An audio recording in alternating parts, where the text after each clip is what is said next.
तक इस आक्रमण को रोक सकेंगे। मामा जी, देवताओं की शक्ति क्षीण होने के पीछे क्या कारण है?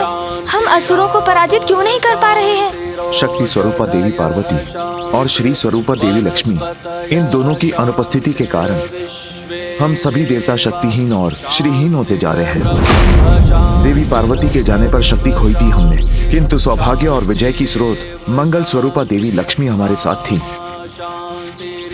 इसलिए उनके रहने तक हम असुरों से लड़ पा रहे थे। किंतु अब देवी लक्ष्मी के प्रस्थान से भाग्य ने भी हमारा साथ छोड़ दिया है और हमारी शक्तिहीनता स्पष्ट दिखाई दे रही है। भीतर से खोखले हो चुके हैं हम। ऐसा लगता है ज्येष्ठा अलक्ष्मी की छाया पड़ गई है हम पर।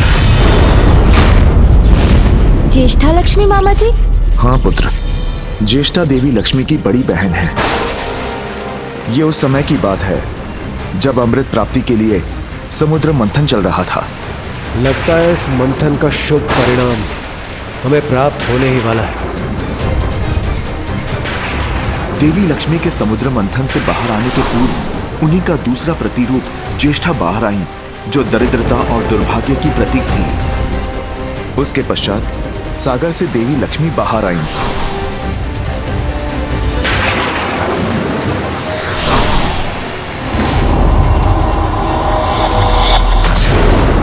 लक्ष्मी का वास तो बैकुंठ हो गया, किंतु ज्येष्ठा पर किसी ने ध्यान नहीं दिया।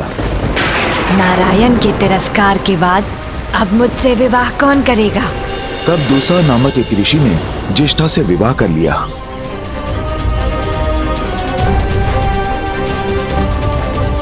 किंतु जहां ज्येष्ठा का वास होता है, वहीं अधर्म और तामसिक प्रवृत्तियों का बोलबाला होता है।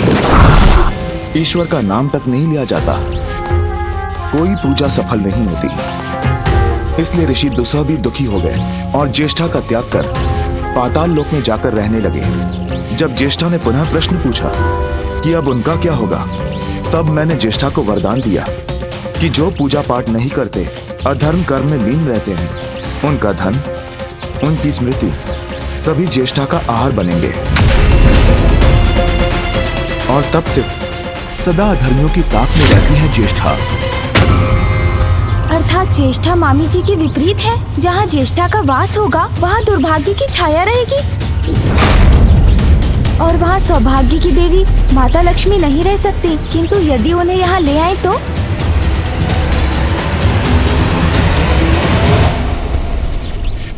अद्भुत है तुम्हारी बुद्धि और तुम्हारी ये युक्ति।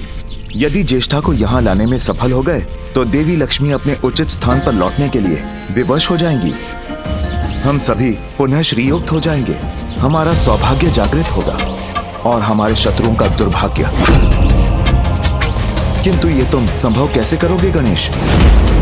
ज्येष्ठा का द्वेष है देवी लक्ष्मी से, वो यहाँ कदापि नहीं आएंगी। और अधिक विस्मय को इन पर।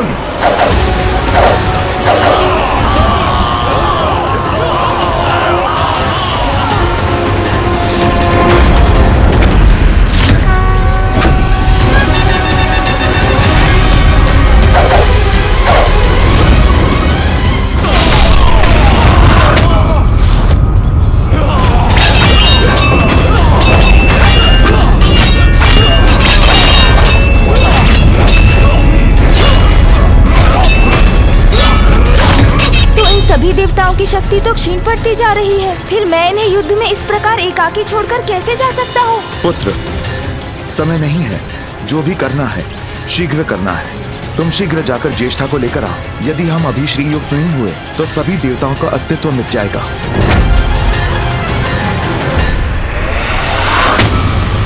जाओ पुत्र जाओ। किंतु अंधकासुर के ये आक्रमण। पुत्र, हम करेंगे इस आक्रमण का सामना। तुम अपनी योजना पूर्ण करो, जाओ। उचित है पिताश्री। मूषक जी, शीघ्र आइए। चलिए।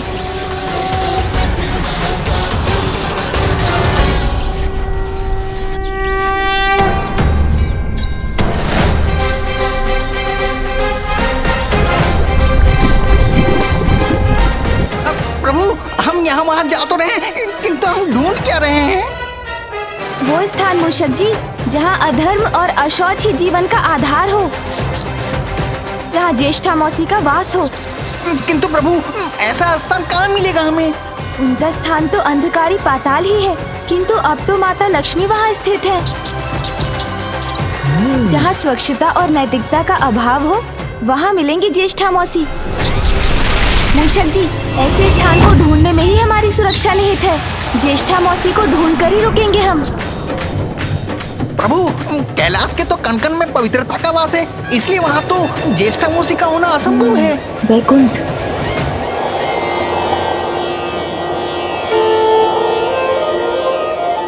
और मामी जी के वैकुंठ त्यागने पर भी वैकुंठ माता गंगा के समान पवित्र है, इसलिए वो वहाँ भी नहीं हो सकती।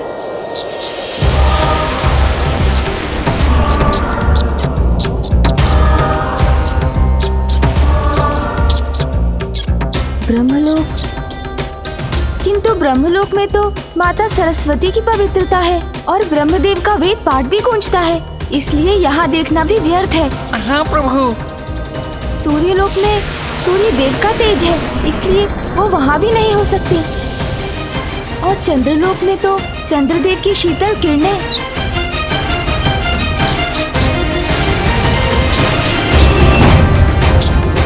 इंद्रलोक में अमृत स्थित है, इन लोकों में तो नहीं हो सकती ज्येष्ठा मौसी। हाँ प्रभु।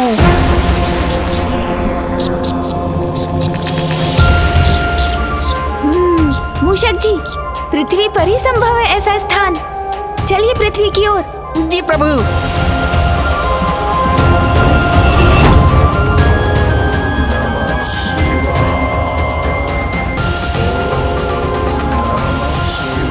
जहाँ यज्ञ, हवन, संध्या वंदन, वेद पाठ आदि होता हो, वहाँ भी ज्येष्ठा मौसी नहीं हो सकती।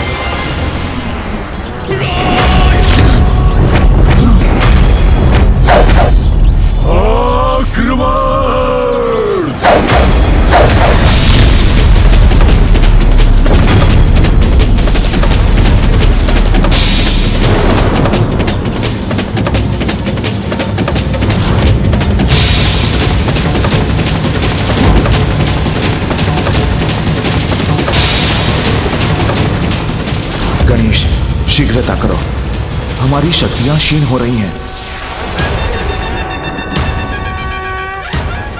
जहाँ देवता, अतिथि, गौ की पूजा होती है, जहाँ बालकों को अच्छे संस्कार दिए जाते हैं, वहाँ भी ज्येष्ठा मौसी नहीं हो सकती। आगे बढ़िए मूषक जी। जी प्रभु।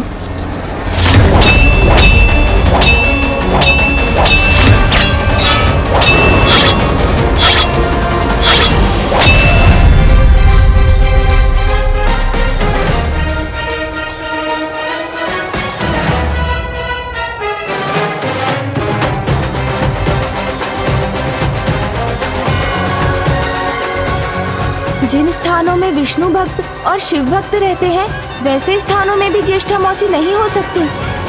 चलिए मूषक जी।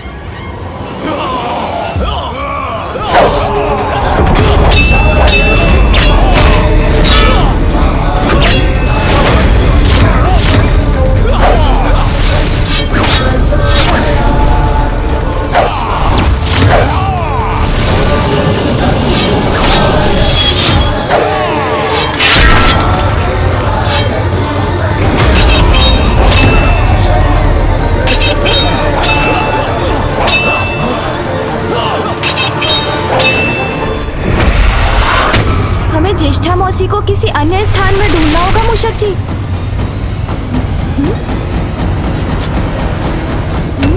ये दुर्गंध कैसी है? ये वहाँ नीचे से आ रही है प्रभु। अब यही उतरिए मूषक जी। जी प्रभु। ये स्थान ज्येष्ठा मौसी की वास के अनुकूल प्रतीत हो रहा है। चलिए मूषक जी।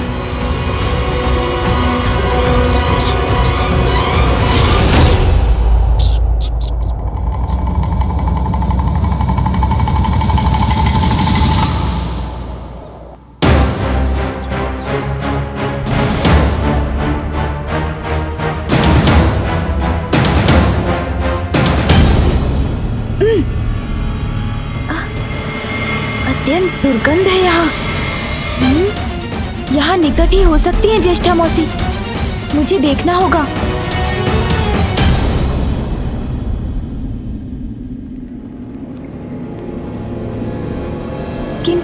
हो सकती है। वहाँ कोई है।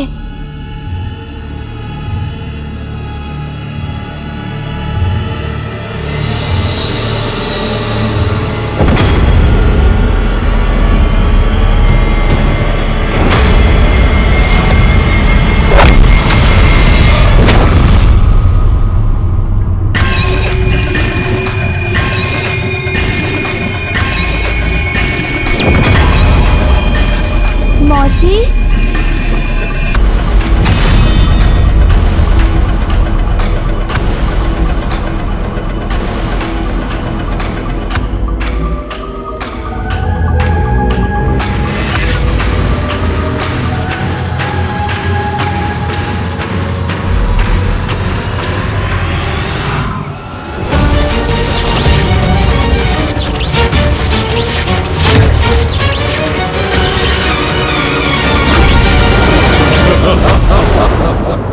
कौन मौसी? किसकी मौसी?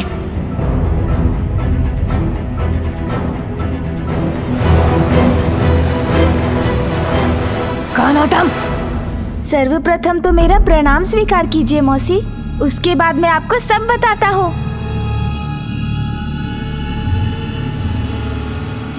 मौसी, वो मैं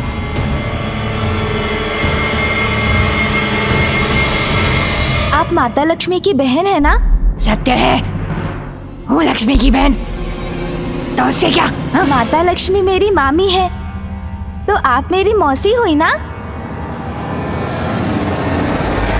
जो भी है, मैं तुम्हें मेरी स्मरण मुद्राएं आदि कुछ नहीं दूंगी। जाओ तुम, जाओ यहाँ से, जाओ। ज्येष्ठा मौसी तो कुछ सुनने के लिए तैयार ही नहीं है। तुम गई नहीं? हाँ? क्या क्या चाहते हो तुम? हाँ? और ऐसे क्यों घूर रहे हो मुझे? मैं तो बस मौसी, किंतु कोई बात नहीं। क्या कोई बात नहीं? मूषक जी, मैंने कहा था ना मूषक जी, ज्येष्ठा देवी कहीं अधिक सुंदर है। नहीं नहीं प्रभु, माता लक्ष्मी की तुलना में इनकी सुंदरता कुछ नहीं। आप शांत रहिए मूषक जी, आप ठहरे मात्र मूषक, आप भला कहाँ पर रख सकेंगे इनकी सुंदरता? हाँ, उचित है। इस मूषक को कहाँ सुंदरता की परख? हाँ मौसी, मैं भी तो यही बोल रहा था। हाँ, मुझे ज्ञात है कि आप अधिक सुंदर हैं, किंतु इन मूषक जी के समान सभी को लगता है कि मामी देवी लक्ष्मी अधिक सुंदर है। अब ये मैं कैसे समझाऊं सभी को? हाँ मौसी, इसका तो एक ही उपाय है कि आप मेरे साथ चलें। मामी देवी लक्ष्मी और आप एक दूसरे के समक्ष आएं, तो ये सत्य स्पष्ट हो जाएगा।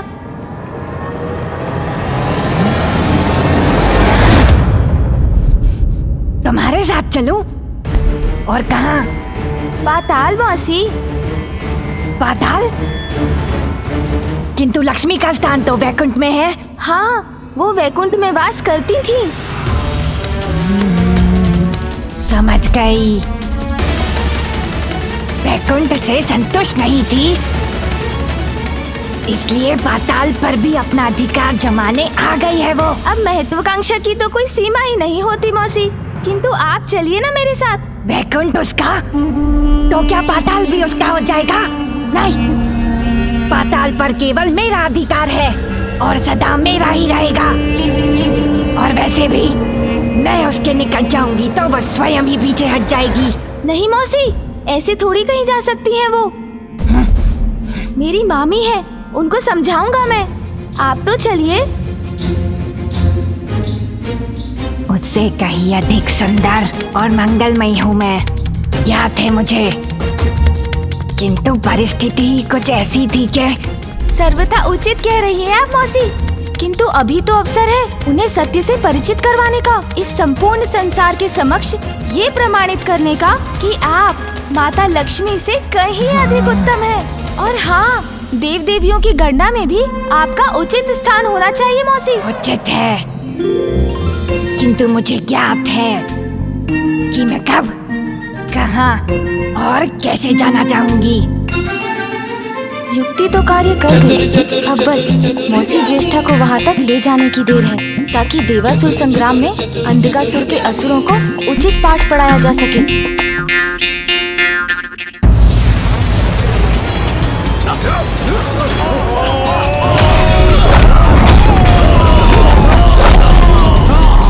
गंधर्व सैनिकों, मैं हस्ती मिटा दूंगा तुम्हारी।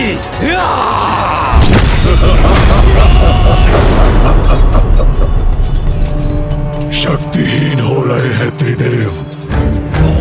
शीघ्र ही खंडित होगा ये दिव्य कवच।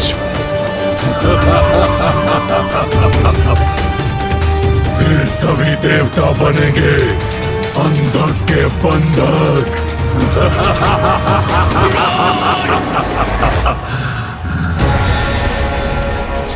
पुत्र गणेश, अनर्थ होने को है, शीघ्रता करो।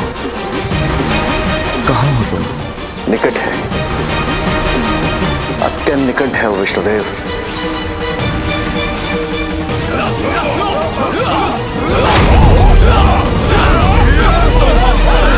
ये क्या? इस युद्ध स्थल पर मुझे क्यों ले आए हो? मौसी, मुझ पर विश्वास कीजिए, ये युद्ध माता लक्ष्मी के लिए ही हो रहा है। हाँ हाँ, उचित है, मुझे कोई आश्चर्य नहीं है। अवश्य अपने गर्व के लिए देवासुर संग्राम करवा रही है वो, किंतु है कहाँ वो? मामी जी तो राजभवन के भीतर है। मैं आपको वहाँ ले चलता हूँ।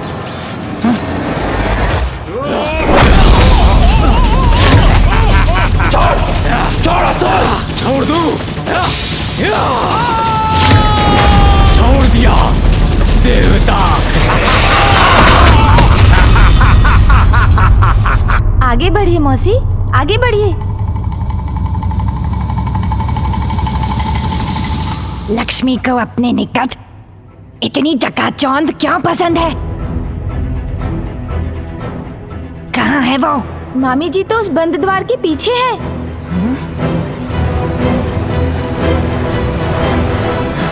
रुको! तुम यहाँ कैसे आ गए? और ये बुढ़िया कौन है? मूर्ख! बुढ़िया किसका बोला तुमने?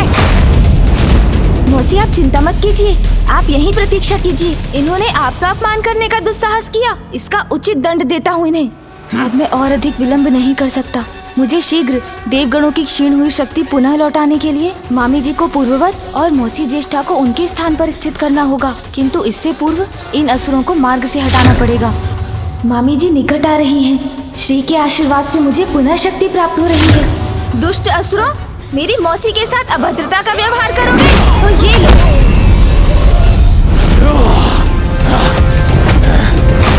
देवताओं, अब कोई तुम्हारी रक्षा नहीं कर सकता।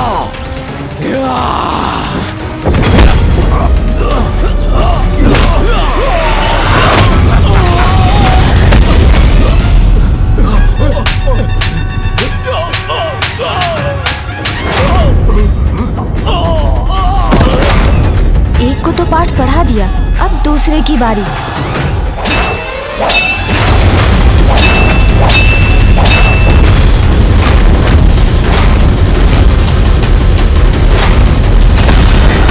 देखो देवराज, देखो मुझे, मैं साक्षात काल हूँ तुम्हारा।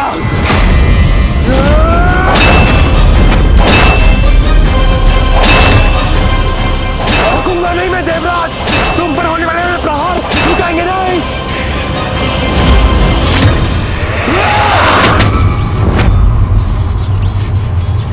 अब भी कुछ शक्ति शेष है तुम में देवराज, किंतु उसका भी उपाय है मेरे पास। थक रहा हूं मैं, किंतु मुझे इसका अंत करना ही होगा। बस कुछ क्षण और, इन असुरों को उचित पाठ पढ़ाकर मैं उस कार्य में लग जाऊंगा जिस कार्य से देवगणों की क्षीण हुई शक्ति पुनः लौट आएगी।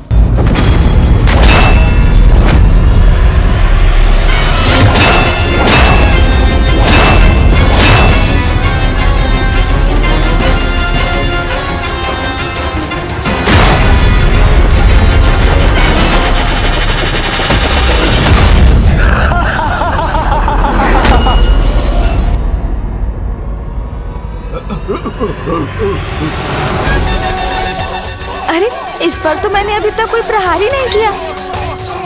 हर क्रिया की प्रतिक्रिया होती है, ये नियम तो मुझे ज्ञात है, किंतु बिना क्रिया के भी प्रतिक्रिया हो सकती है।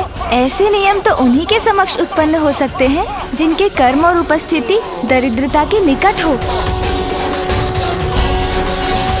प्रतीत होता है ये स्थान दरिद्रता के समान अनुकूल है।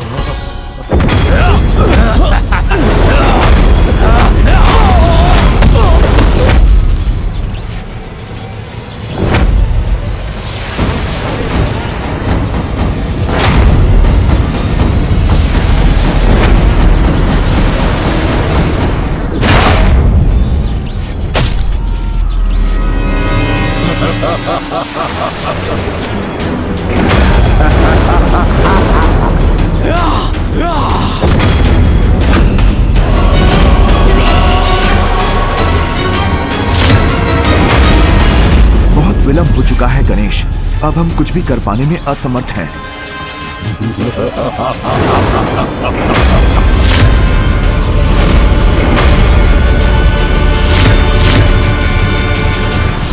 समस्या या परिस्थिति कितनी भी विकराल हो, उसका हल उसके भीतर ही छिपा होता है। आवश्यकता है उसे समझने की।